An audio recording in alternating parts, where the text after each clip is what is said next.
Asalaamu calaykum mar kale ku soo dhawaada bukeena baadiso saaxiibayaal maanta waxaan doonayaa inaan halkan idinkula wadaago mid ka mid ah barnaamijyadii aad uga barateen janalka baadiso waxa uu had iyo jeer u taagan yahay inuu ka shaqeeyo arrimaha waxtarka u leh bulshadeena si gaara dhalinyarta maadaama 70% bulshadeena ay tahay dhalinyar aan aaminsanahay haddii dhalinyartu hagaagto in guud ahaan dalka iyo dadku ay hagaagayaan barnaamijka maanta waxaan rabaa inaan diiradda ku saaro qodobo dhowr ah oo kala soo baxnay buugga Can't Hurt Me ama waxba ima yeeli karaan ee uu qoray David Goggins.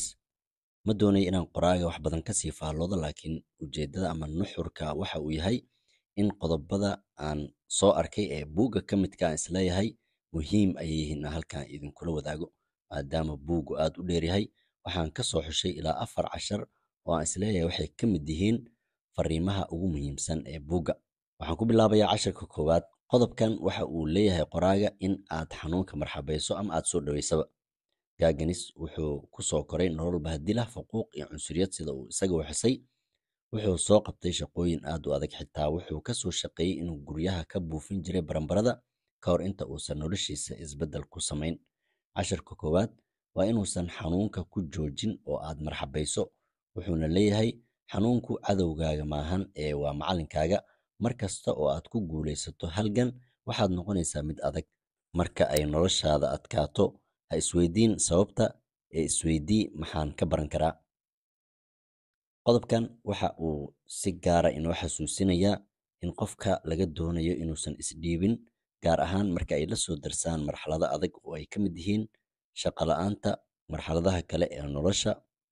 Mar walbana uu cashar ka qaato xaaladda uu markaasi ku sugan yahay kana fekero waxyaabaha ay tahay lagama maarmaanka si uu isbeddel ugu sameeyo noloshiisa.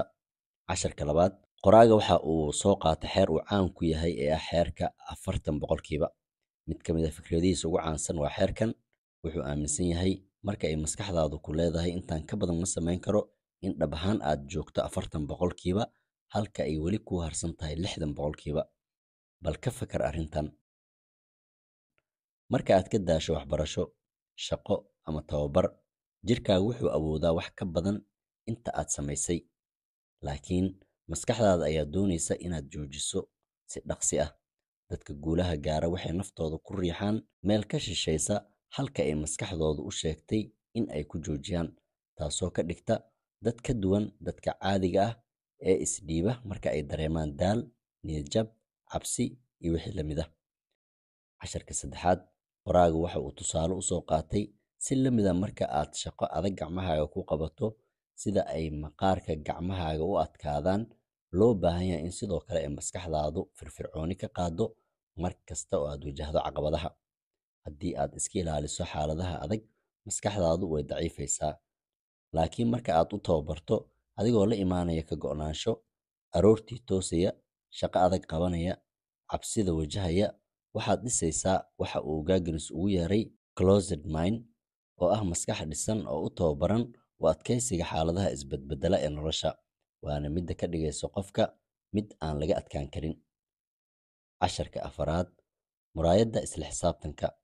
Goggins wuxuu sidoo kale buuggiisa uga hadlay waxa uu ugu yeeray muraayadda la xisaabtanka. Maalin kasta waxa uu sheegay inuu naftiisa ku eegi jiray muraayadda isagoo si dhaba isula hadli jiray. Wuxuu naftiisa ku oran jiray sidii la rabay weli ma aadan samayn, waana inaad ka sii wanaagsanaataa halka aad hadda joogto. Tani kama dhigno inuu naftiisa quursanayo, waa inuu daacad u yahay naftiisa. Haddii aad been u sheegto naftaada, weligaa isma beddelaysid. Qoraaga ayaa buuggiisa ku sheegay in noloshu ayna barayso arrimahan. Ha sugin adduunka inuu fudeed kuu noqdo, naftaada ka dhig mid xooggan. Haddaba walaalayaal, waxaan doonayaa inaan idin weydiiyo maxay tahay halka caqabad ee noloshaada haysata hadda taasoo aad iska hor leexin karto halkii aad isdhiibi lahayd. Fadlan qaybta faallada nagula wadaag. Haddii barnaamijkan ku xiiso geliyey, ha naga ilaawin inaad ka falceliso, nagu soo biirto, saaxiibadaadana la wadaagto.